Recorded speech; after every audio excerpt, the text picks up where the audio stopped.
नमस्कार साथियों, SK excellence tutorial में आप सभी का स्वागत है। साथियों, आज हम लोग 10th क्लास का मैथ अध्याय 3 दो चरों वाले रैखिक समीकरण युग्म के बेसिक चीज़ों को जानेंगे।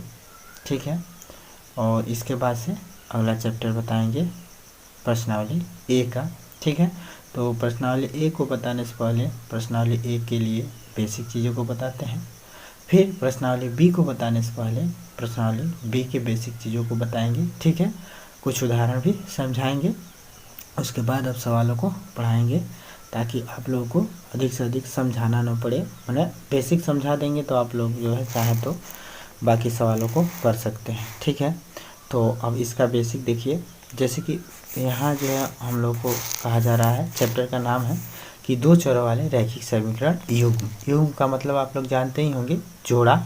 और रैखिक का मतलब जानते होंगे कि एक घात का समीकरण होगा। ठीक है, और दो चर का मतलब दो चर होंगे। इसमें दो चर होने का मतलब देखिए, यह जो है समीकरण हमेशा जोड़ा में आएगा। इसमें दो जोड़े जरूर होंगे। माने एक समीकरण जैसे कि देखिए यहाँ पे दो अज्ञात राशियाँ एक्स और वाई होंगे। ठीक है, और इसमें जो है दो समीकरण भी दिए रहेंगे, जैसे कि एक्स धन वाई बराबर 4 दिया है। ठीक है, एक्स धन वाई बराबर 4 दिया है, और एक समीकरण दिया है एक्स माइनस वाई बराबर एक्स माइनस 2y बराबर 1। ठीक है, तो दो समीकरण इसमें हमेशा एक साथ आएंगे, एक ए और एक ए। ठीक है, और इनको जो है हल करना रहेगा। ठीक है, अब देखिए, अब जैसे इसमें कह रहा है कि इसको ग्राफ द्वारा भी दिखाया जा सकता है। दो चरों वाले रैखिक समीकरण के युग्म होंगे तो उनको जो है ग्राफ द्वारा भी दर्शाया जा सकता है। तो ग्राफ द्वारा कैसे दर्शाया जाएगा, इसको जो है देखिए एक टेबल बनाया है। टेबल कैसे बना रहा है, तो देखिए समीकरण दिया हुआ है एक्स धन वाई बराबर 4। ठीक है, एक्स धन वाई बराबर 4, तो वाई बराबर क्या हो सकता है, एक्स को इधर लाएंगे तो 4 माइनस एक्स, वाई बराबर क्या हो जाएगा 4 माइनस एक्स। अब देखिए इसमें क्या किया है, यक्स का मान जो है अपने मन से रखते जाना है। ठीक है, यक्स का मान हमने अपने मन से मान लिया कि 1 है, तो वाई का मान कितना आएगा 3। जैसे कि यक्स के मान हम लोगों ने मान लिया कि यक्स का मान 1 है, तो 4 में से 1 जा 3, तो वाई का मान ऑटोमेटिक बदल गया, 3 हो गया। कहने का मतलब ये है कि देखिए समझा देते हैं, आप लोगों को नहीं समझ में आ रहा है तो इसका मतलब समझा दे रहे हैं कि क्या होता है। जैसे कि देखिए, यहाँ हमने कह दिया कि यह समीकरण जो है क्या है, तो यक्स धन वाई बराबर 4 दिया है ना, यक्स धन। अब देखिए इसके अनेक हल भी होते हैं। यक्स धन वाई बराबर 4 माना कोई भी इस टाइप का समीकरण है तो अकेले है तो इसके अनेक हल होंगे। ठीक है, तो इसमें से कुछ हलों को हम लोग को जानना है। तो यक्स धन वाई बराबर दिया है कितना, तो 4। तो अब y के रूप में समीकरण प्राप्त कर लीजिए, चाहे x के रूप में। तो y के रूप में हम लोग समीकरण प्राप्त करेंगे तो y बराबर क्या हो जाएगा 4 माइनस एक्स हो गया। 4 माइनस एक्स मैंने x को इधर लाएंगे बराबर के इधर तो माइनस में होगा ना, तो y बराबर 4 माइनस एक्स। तो अब y का मान जो है x पर निर्भर करेगा। मैंने x का मान अगर हम लोग जो है 1 रखते हैं तो इसीलिए यहाँ सारणी बनाते हैं कि यहाँ देखिए यहाँ सारणी बना लेंगे। ठीक है, और 2-3 मान ज्ञात कर लेंगे तो इसको जो है ग्राफ पर भी दिखा सकते हैं। तो देखिए अब यहाँ पे x है और यहाँ पे y कर दीजिए सारणी में। ठीक है, अब अपने मन से x का मान अगर हम लोग 1 लेते हैं और इस समीकरण में भरते हैं तो देखिए भरिए तो 4, अब माइनस x के जगह पे 1 रखेंगे तो ये क्या हो जाएगा y बराबर 3 में से 4 में से 1 घटाएंगे तो हो जाएगा 3। तो ऑटोमेटिक y का मान यहाँ कितना आया 3। ठीक है, इसी तरह से y का मान 2 ले लेते हैं, x का मान 2 लेते हैं यहाँ पे, तो y का मान अब कितना आ जाएगा। तो अगर y बराबर समीकरण दिया है 4 माइनस एक्स, तो हमने कहा कि 4 और x के जगह पे 2 रख देना है। तो जो y का मान कितना हो जाएगा 4 में से 2 जा 2, तो y का मान ऑटोमेटिक कितना हो जाएगा 2। ठीक है, अब x का मान अगर हम लोग जो है 3 रखते हैं तो y का मान कितना होगा, तो x का मान 3 रखेंगे तो 4 में 3 जाए 1, तो y का मान कितना हो जाएगा 1। ठीक है, उसी तरह से x का मान अगर 4 रखते हैं तो y का मान कितना होगा 0। ठीक है, तो तो इस प्रकार जो है हम लोग का एक जो है मैंने ग्राफ के लिए सारणी बन गया, एक्स और वाई के मान निकल गए। तो अब इसको ग्राफ पे दर्शाना हो तो कैसे दर्शाएंगे? तो भाई आप लोग ग्राफ अगर नहीं जानते हो तो जानेंगे निर्देशांक ज्यामिति में, ठीक है। तो अब देखिए यक्स, इसको यक्स अक्ष कहते हैं और इसको वाई अक्ष कहते हैं, ठीक है। दोनों पे जो है बराबर बराबर डिस्टेंस पे जो इनको काट लेंगे, ठीक है। 1 हो गया, 2 हो गया, 3 हो गया, 4 हो गया, 5 हो गया, 6 हो गया, ठीक है। और ये जो है इसलिए समझाना ज़रूरी है ताकि जो है आप लोगों को आगे जो भी चीज़ें बताएंगे तो यह जो है समझ में, बेसिक चीज़ें जानते रहेंगे तो हमें जो है समझाने में जो है ज़्यादा परेशानी नहीं होगी, ठीक है। तो इसलिए बेसिक आप लोग ज़रूर जानिए। तो 1 लिख देंगे, 2 लिख देंगे, 3 लिख देंगे, 4 लिख देंगे, ऐसे लिखते रहेंगे बराबर बराबर काट के। अब जो हम लोग को जो है ये हम लोग को बिंदु प्राप्त हुआ है एक्स और वाई, ठीक है। तो 21 समीकरण से तो एक्स धन वाई बराबर 4 समीकरण से हम लोग को ये बिंदु प्राप्त हो गया। तो एक्स पर जो है 1 है और वाई पर 3 है, तो एक्स पर 1 कदम चलते हैं तो यहाँ आएंगे, और वाई पर 3 कदम चलेंगे तो यहाँ आएंगे, और इन दोनों कदमों को मैंने ऐसे डॉट डॉट आगे बढ़ेंगे और ऐसे dot dot dot dot dot dot करके आगे बढ़ेंगे तो यहाँ पे काट रहा है, ठीक है। तो एक बिंदु हम लोग को यहाँ पे मिल गया। अब देखिए चूंकि यह रैखिक समीकरण है तो रैखिक समीकरण से कभी भी ग्राफ एक सीधी रेखा प्राप्त होती है, ठीक है ना। अब देखिए अब जो है यहाँ पे दिया हुआ है एक्स बराबर 2 और वाई बराबर 3 लेते हैं, तो एक्स पे 2 कदम और वाई पे जो है 2 कदम, तो एक्स पे 2 कदम चलिए और वाई पे 2 कदम चलेंगे तो यहाँ मिलाते हैं तो यहाँ पे काट रहा है, ठीक है। अब देखिए 3 और 1 आ रहा है, एक्स का मान 3 लेते हैं यहाँ पे तो, और इसका मान वाई का मान 1 आता है, तो इसको जो है फिर इस सिधाई से मिलाएंगे और इस सिधाई से मिलाएंगे तो यहाँ पे काट रहा है, ठीक है। अब देख रहे हैं कि अब इन तीनों बिंदुओं को अगर मिलाया जाए तो एक ही रेखा पे होंगे तो एक सीधी रेखा बन जाएगा। अब ये देखिए यहाँ पे एक्स का मान 4 लेंगे तो वाई का मान कितना हो जाएगा 0, तो यानी कि ये बिंदु यहीं पे रहेगा, माने यह बिंदु कहाँ पे रहेगा, यहीं पे रहेगा। यहाँ पे देखिए यहाँ पे एक्स का मान 4 है तो वाई का मान कितना है 0 है, तो यहीं पे रहेगा ये, ठीक है। अगर हम लोग इसको मिलाएंगे तो एक सीधी रेखा प्राप्त हो जाएगा, ठीक है। अब देखिए एक सीधी रेखा प्राप्त हो जाएगा, स्केल कहाँ गया भाई, स्केल, ठीक है। तो एक सीधी रेखा हम लोगों को प्राप्त हो रही है इससे, देखिए एक सीधी रेखा प्राप्त हो रहा है कि नहीं हो रहा है, तो लगभग अभी हम लोग ज़्यादा से बनाए हैं तो एक सीधी रेखा मिल जाएगा, ठीक है।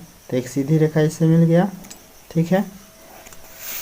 अब देखिए अब एक समीकरण हम लोग को क्या दिया हुआ है, एक समीकरण हम लोग को दिया गया है कि x माइनस 2y बराबर 1, ठीक है। तो x माइनस 2y बराबर 1, x माइनस 2y बराबर 1 दिया है। तो y के रूप में हम लोग अगर इससे समीकरण प्राप्त करते हैं तो x को इधर लाएंगे, तो x को अगर इधर लाते हैं, x को इधर लाते हैं तो क्या हो जाएगा, माइनस में 2y बराबर x 1 माइनस एक्स माइनस में हो जाएगा, ठीक है। तो या इसको क्या कर सकते हैं, इसको जो है और चेंज करें तो y बराबर क्या हो जाएगा 1 माइनस एक्स अपान में 2, ठीक है। तो इसको माइनस में रखते हैं, मैंने खाली 2 को लाते हैं इधर, गुणा में है, इधर आएगा तो भाग हो जाएगा, ठीक है। तो ये माइनस है तो चाहे तो माइनस को हटाने के लिए पूरा समीकरण में हम लोग माइनस से गुणा कर दें, माने इधर भी माइनस है इधर भी माइनस है, तो क्या हो जाएगा समीकरण का रूप y बराबर क्या हो जाएगा कि -1 प्लस में x अब बट्टे में 2 हो जाएगा, क्योंकि यहाँ माइनस से गुणा करेंगे तो ये अब ब्रैकेट मैंने यहाँ माइनस से गुणा कर दे रहे हैं, ठीक है। यहाँ भी माइनस से गुणा कर दे रहे हैं तो माइनस माइनस गुणा होगा तो क्या होगा प्लस हो जाएगा, यहाँ माइनस है तो माइनस है, अब इसमें गुणा होगा तो ये माइनस हो जाएगा, ब्रैकेट खोलेंगे तो ये प्लस हो जाएगा, ठीक है। तो यही होगा, ये वाला समीकरण बनेगा, ठीक है। तो y बराबर 1 जो है सिंपल समीकरण बन चुका है, ठीक है। y बराबर 1 सिंपल समीकरण बन चुका है, देखिए ये बनाया है, ठीक है। तो इसको अब हम लोग ऐसे भी लिख सकते हैं कि यह x माइनस में 1 अब बटे 2, भाई प्लस वाला को आगे कर देते हैं, माइनस वाला को बाद में, अब बटे 2 जो कि इसने बनाया है, देखिए x माइनस 1/2, ठीक है। y बराबर x माइनस 1/2 बनाएगा, ठीक है। तो अब फिर अब इस समीकरण से y बराबर, अब इस समीकरण से फिर एक हम लोग जो है क्या, एक जो है ग्राफ के लिए एक बिंदु प्राप्त कर लेते हैं, ठीक है। तो ग्राफ के लिए बिंदु प्राप्त करते हैं x और y के, ठीक है। तो अब देखिए, अब चूंकि x y बराबर हम लोग को ये समीकरण बन गया, तो x का मान अब बदलते जाएंगे तो y का मान बदलते जाएगा। अगर x का मान हम लोग 1 ले रहे हैं, ठीक है, तो y का मान कितना हो जाएगा, यहाँ पे देखिए x का मान 1 भरिए, तो 1 माइनस 1/2, तो क्या हो जाएगा, 1 में से 1 0, 0/2 का मतलब 0, तो y का मान कितना हो जाएगा 0, ठीक है। यहाँ देखिए 0 आया है, इसका भी y का मान, ठीक है। हम लोग का भी 0 आ रहा है भाई। प्रूफ के साथ जो है समझाना ज़रूरी है, क्योंकि भाई दिमाग को प्रूफ चाहिए, ठीक है। तो इसलिए हम दिखा दे रहे हैं ताकि आप लोग को भी थोड़ा विश्वास हो कि हाँ जो भी बता रहे हैं सही बता रहे होंगे, ठीक है। अब देखिए x का मान अगर हम लोग 2 लेते हैं, इसमें तो 2 नहीं लिया है, ठीक है। चलिए हम भी 3 ले लेते हैं, चाहे 2 ही लेते हैं, ठीक है। तो x का मान अगर 2 लेते हैं, ठीक है, तो x का मान 2 लेंगे, तो इसमें रखिए ना अब x का मान 2 रखते हैं, 1/2, तो 2 में से 1 जा 1/2, तो 1/2, तो y का मान कितना प्राप्त हो जाएगा 1/2, ठीक है। y का मान 1/2। अब 3 लेते हैं, माने कोई भी मान, अब देखिए 2 लेने से प्रॉब्लम क्या आया कि 1/2 आया, ठीक है। तो 1/2 थोड़ा सा दिक्कत करता है, कोई बात नहीं, ठीक है। अब x का मान जो है 3 लेते हैं, तो 3 लेंगे तो y का मान कितना आएगा, तो देखिए x का मान 3 लेते हैं यहाँ पे, तो 3 और 3 में से 1 हटाएंगे तो 2, और 2/2 का मतलब 1, तो ये हो जाएगा 1, ठीक है। अब यहीं जो है x का मान 4 रखते हैं तब, तो x का मान 4 रखते हैं तो y का मान कितना होगा, तो x का मान 4 रखिए, तो 4 अब में से 1 घटाइए, अब बटा 2, तो 4 में से गया 4 में से 1 जा 3, और 3/2 आएगा, तो ये भी बट्टे में आ रहा है, ठीक है। तो कुछ ऐसा मान रखते हैं कि ताकि बट्टा ना मिले, ठीक है ना। तो बट्टे में आ रहा है तो थोड़ा इसको जो है ग्राफ पे दिखाने में दिक्कत होगा, तो हम लोग अपने मन से ही मान रखना है, तो कुछ ऐसा मान रखें कि बट्टा में ना आए। तो इसको अगर 5 लेते हैं तो बट्टा में नहीं आएगा, क्योंकि x में से 1 हटाएंगे तो 4 हो जाएगा, 4/2, तो 4/2 का मतलब 2 आ जाएगा y का मान, ठीक है। तो इसीलिए मैंने आपकी मर्जी है जैसे ले लें, ठीक है। यहाँ कोई भी अंक ले सकते हैं और इस हिसाब से अंक लिया जाता है ताकि बट्टे में न आए, ठीक है ना। तो इसीलिए जो है शायद इसने 2 नहीं लिया है, ठीक है। तो हम लोगों ने क्या लिया, 1 लिया, 2 लिया, 3 लिया, 5 लिया, ठीक है। अब ये जो है इतना जो है ग्राफ के लिए जो है इतना बिंदु काफ़ी है, 3 ही बिंदु से काम चल जाता है, ठीक है। तो हमने 4 बिंदु ले लिया, ठीक है। अब इसको जो हम लोग ग्राफ पे दिखाएंगे, ठीक है। इसको जो हम लोग क्या करेंगे ग्राफ पे दिखाते हैं, तो आइए देखते हैं इसको कैसे ग्राफ पे दिखाएंगे। तो फिर इसी ग्राफ पे हम लोग दिखाते हैं इसको, ठीक है। इसी ग्राफ पे दिखाएंगे तभी ना पता चलेगा कि हाँ काट रहा है कि नहीं काट रहा है कि कैसे है, ठीक है। तो ये जो है अब 1 0, तो 1 माने x का मान अगर 1 है तो y का मान 0 आ रहा है। तो यहाँ देखिए x का मान अगर 1 लेते हैं तो y का मान 0 लेते हैं, तो यह जो है कहाँ पे रहेगा, यहीं पे रहेगा ये बिंदु, ठीक है। क्योंकि इधर से मिलाएंगे तो यहीं पे ना कटेगा, ठीक है। अब देखिए x का मान 2 लेते हैं तो y का मान कितना होगा 1/2, तो x का मान देखिए, x का मान जो है क्या लेते हैं 2, तो y का मान कितना होगा 1/2, 1/2 का मतलब यहाँ आधे से आधे मैंने 1 का आधा, तो 1 का आधा यहाँ से चलेगा, ठीक है। तो यहाँ पे कटेगा ना, तो एक बिंदु यहाँ पे प्राप्त हो गया, ठीक है। अब देखिए अब जो है यहाँ पे क्या है, x का मान 3 है तो y का मान कितना आ रहा है 1, तो y का मान जो है 1 लेंगे, तो x का मान 3, तो यहाँ पे चलते हैं, अब y का मान 1, तो यहाँ पे तो देखिए 3 और 1 मिल गया, ठीक है। तो यहाँ पे जो है ये बिंदु मिलेगा, यानी x 3 और y कितना 1, तो यहाँ पे मिलेगा, x 3 और y 1, तो यहाँ पे मिलेगा, ठीक है,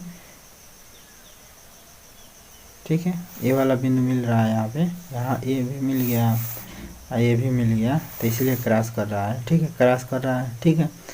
तो अब जो है क्रॉस किया एक माना, अब ये जो है 3 बिंदु मिल गए ना। अब अगर y का मान x का मान 5 लेते हैं, ठीक है, x का मान 5 लेते हैं तो y का मान 2 आ रहा है, तो x का मान देखिए 5 है, और y का मान कितना है 2, तो यहाँ से जो है इसको थोड़ा आगे बढ़ा के अब बिंदु प्राप्त करते हैं, तो यहाँ पे बिंदु प्राप्त होगा, ठीक है। और इसको जो अगर सीधा हम लोग मिलाते हैं तो देखिए तीनों बिंदु एक ही रेखा पे होंगे, तीनों बिंदु एक ही रेखा पे आ रही हैं लगभग में। एक रेखा बना देगी ना खींचा जाए तो देखिए, और ये जो है एक दूसरे को कहाँ पे क्रॉस करे, यहाँ पे, और जिसका निर्देशांक क्या है तो 3 1 है, जिसका निर्देशांक 3 1 है। ठीक है, तो यही इस बिंदु का जो है हल प्राप्त होगा। माने अगर इन दोनों समीकरणों को हल किया जाएगा ना तो जो है 3 और 1 प्राप्त होगा। ठीक है, इन दोनों समीकरणों को हल किया जाएगा। जैसे कि कौन सा समीकरण दिया है, x धन y बराबर कितना दिया है 4 और x माइनस 2y बराबर दिया है 1, और इन दोनों समीकरणों को एक साथ अगर हल किया जाए, मतलब हल x और y का मान निकाला जाए तो जो है कितना आएगा तो 3 और 1 आएगा। ठीक है, अब इन दो समीकरणों को हल करने का जो है विधि आगे बताया जाएगा। इन दोनों समीकरणों को हल करने का विधि जो है क्या है 3 है। ठीक है, जो कि आगे बताया जाएगा।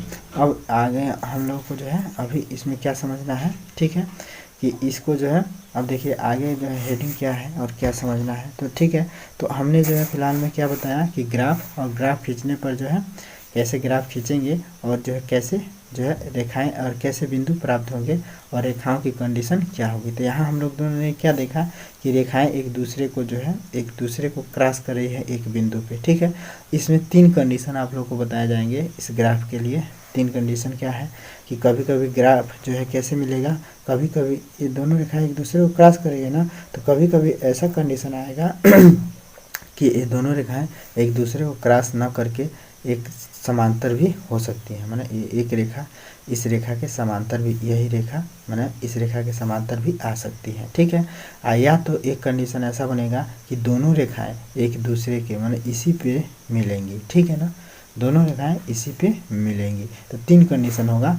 मैंने एक कंडीशन ये हो सकता है कि क्रॉस करेंगे, एक कंडीशन ये हो सकता है कि समांतर होंगे, और एक कंडीशन ये हो सकता है कि एक दूसरे के ऊपर होंगे। ठीक है, तो 3 कंडीशन है, और 3 कंडीशन के लिए जो है अलग अलग कंडीशन दिया गया है। क्या कि अगर देखिए अगर 2 रेखाएं एक दूसरे को काट रही हैं तो इसके एक हल होगा। ठीक है, एक हल होगा। ठीक है, एक हल होगा। ठीक है, ये याद रखिएगा। ठीक है, और एक दूसरे के समांतर हैं तो कोई हल नहीं है, कोई हल नहीं मिलेगा, कोई हल नहीं मिलेगा, माने इसका सॉल्यूशन नहीं मिलेगा। और एक दूसरे के ऊपर रहेंगे तो अनेक हल होगा, अनेक हल होगा। ठीक है, तो अनेक हल होगा।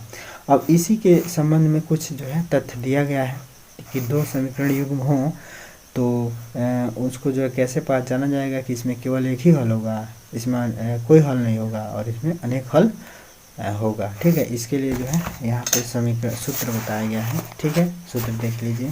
ठीक है, अब देखिए यहाँ वही बताया है कि 1 और 2 में केवल एक ही हल संभव है। देखिए मैंने कहने का मतलब यहाँ थोड़ा सा और समझ लीजिए कि इसमें हमने जो है कैसे बताया कि 3 और 1 ही हल मिलेगा। तो देखिए ना, इसमें भी जो है 3 और 1 मिला है ना, इसमें भी 3 और 1 मिला है, तो इसीलिए एक समीकरण का हल हो जा रहा है, दोनों में कॉमन है। ठीक है ना, यही चीज़ इसमें यहाँ पे बताया है जो भी लिखा है। ठीक है, उसके बाद यहाँ देखिए यहाँ कह रहा है कि अब यहाँ थोड़ा सा युगपत समीकरण हम लोग को आगे पढ़ना है, तो युगपत समीकरण का परिभाषा भी जान लीजिए। ठीक है, यहाँ पे देखिए मैंने थोड़ा सा इनमें इन मानकों के अतिरिक्त x और y के मानों में कोई भी जुड़ा उपयुक्त समीकरण के साथ संतुष्ट नहीं करेगा। माने इसके अतिरिक्त माने 3 और 1 के अतिरिक्त कोई जो है संतुष्ट कर रहा है, 3 और 1 के अतिरिक्त इसमें से कोई नहीं मिलेगा। कहने का मतलब ये है कि 3 और 1 इसमें भी है और 3 और 1 इसमें भी है, इसके अतिरिक्त कोई इसमें से अंक इसमें नहीं सेम मिल रहा है। ठीक है ना, तो इसीलिए केवल इसके एक ही हल हो रहे हैं। ठीक है, तो यही बताया है। अब देखिए यहाँ जो युगपत समीकरण का कुछ जो है परिभाषा दिया है कि इसको नोट कर लीजिएगा कि 2 या 2 से अधिक ऐसे समीकरण जिसमें 2 या 2 से अधिक अज्ञात राशियाँ हों, 2 या 2 से अधिक अज्ञात राशियाँ हों, युगपत समीकरण कहलाता है। ठीक है, युगपत समीकरण को हल करने की उपयुक्त विधि सुविधाजनक नहीं आता, इसे प्रयोग में नहीं लाया जाता है। इन्हें हल करने की कई अन्य विधियां हैं। उपयुक्त विधि का मतलब ग्राफ विधि जो है उतना जो है मैंने आसान नहीं रहता है ग्राफ विधि से हल करना, इसलिए ग्राफ बना के हल करना जो है उचित नहीं बताया जा रहा है, ठीक है ना। तो इसलिए इसके लिए जो है अनेक विधियाँ बताई गई हैं, ठीक है ना। तो अनेक विधियाँ देखिए, अब इसमें जानना ये ज़रूरी है कि ये और ये इसके मानक समीकरण है। युगपत समीकरण के मानक समीकरण अगर कहा जाए तो ये है और ये है। मैंने युगपत समीकरण के जो है दो समीकरण हमेशा आएंगे। तो अगर मानक समीकरण माना जाए या स्टैंडर्ड समीकरण माना जाए तो a1x धन b1y धन c1 बराबर 0 और a2x धन b2y प्लस c2 बराबर 0, ये जो है दो समीकरण मानक समीकरण कहे जाते हैं युगपत समीकरण के, ठीक है।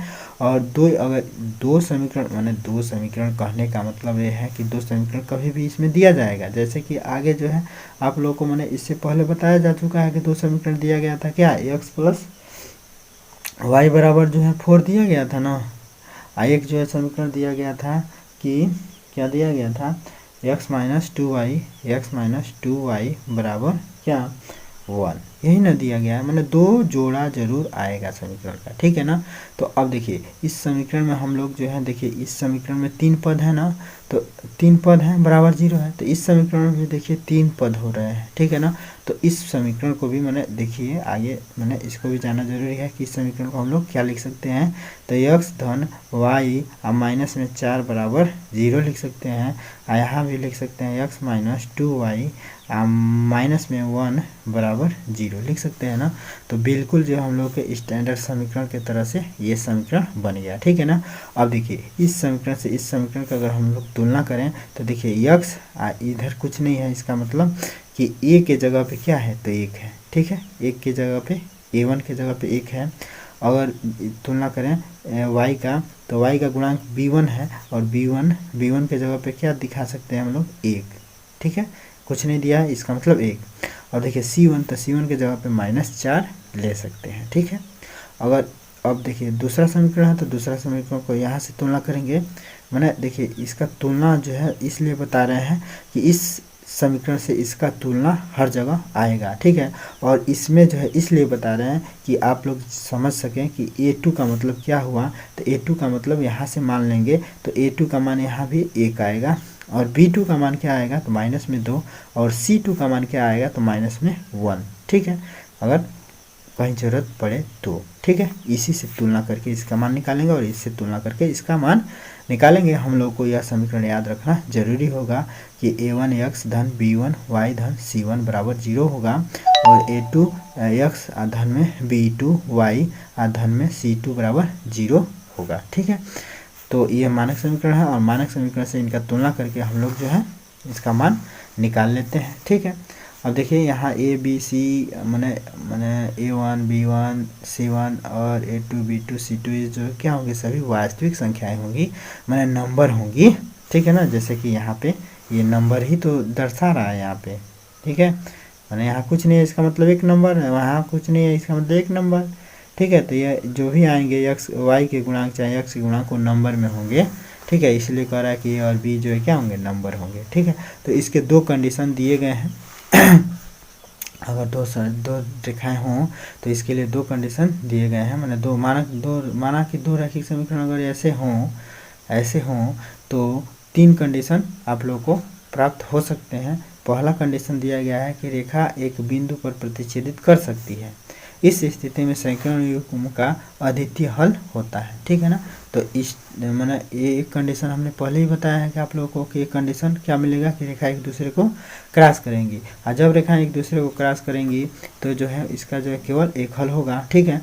तो इसको जो हम लोग डायरेक्ट मैंने बिना ग्राफ बनाए कैसे प्राप्त कर सकते हैं, तो इसके लिए ये समीकरण दिया गया है कि अभी a1/a2 किया जाए और b1/b2 किया जाए तो अगर बराबर ना हो तो इसका केवल एक और एक हल होगा। मैंने कहने का मतलब ये है कि a1 बटे यहाँ से a1/a2 मैंने a1 मैंने इस समीकरण में से कहने का मतलब ये है कि हम जो है जैसे कि ये हम लोग का स्टैंडर्ड समीकरण है, ठीक है।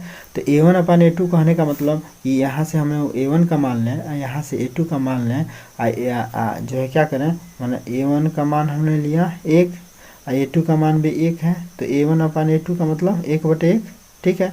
और फिर बराबर b1/b2। तो b1/b2 का मतलब b1 का मान यहाँ से लेंगे, तो यहाँ से b1 का मान 1, ठीक है। अब b2 का मान -2, तो यहाँ -2 लेंगे बटे में।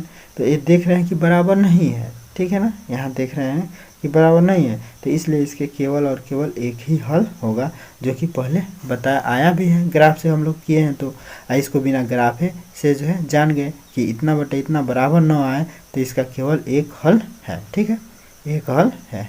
समझ रहे होंगे साथ साथ, ठीक है। अब देखिए एक दिया है कि रेखाएं संपाती हो सकती है। संपाती का मतलब एक ही के ऊपर एक हो सकता है, ठीक है। तो जब रेखाएं संपाती होंगी माने एक दूसरे के ऊपर हैं, ठीक है, तो ये जो है इसमें अनेक हल होने की संभावना है, इसमें जो है अनेक हल होते हैं, ठीक है। यही बताया गया है कि रेखाएं संपाती हो तो इस स्थिति में समीकरण के अपरिमित रूप से अनेक हल होते हैं, अपरिमित रूप से अनेक हल होते हैं, ठीक है। और इसके लिए कंडीशन क्या बताया गया है कि a1/a2 बराबर होंगे b1/b2 और c1/c2 के, माने ये तीनों बराबर आएंगे। माने आप लोग a1/a2 करेंगे, b1/b2 करेंगे, c1/c2 करेंगे, माने अब इस जो है समीकरण से नहीं बताया जा सकता है। हाँ, ये बता सकते हैं कि a1/a2 कहाँ से लेंगे और b1/b2 कहाँ से लेंगे या c1/c2 कहाँ से लेंगे। तो a1/a2 लेंगे, यानी कि यहाँ से मान लेंगे, ठीक है। अगर ये तीनों बराबर होते हैं, तीनों जगह बराबर होते हैं, तो इसके कहेंगे कि अनेक हल होंगे, ठीक है, बिना ग्राफ बनाए हो गया, ठीक है।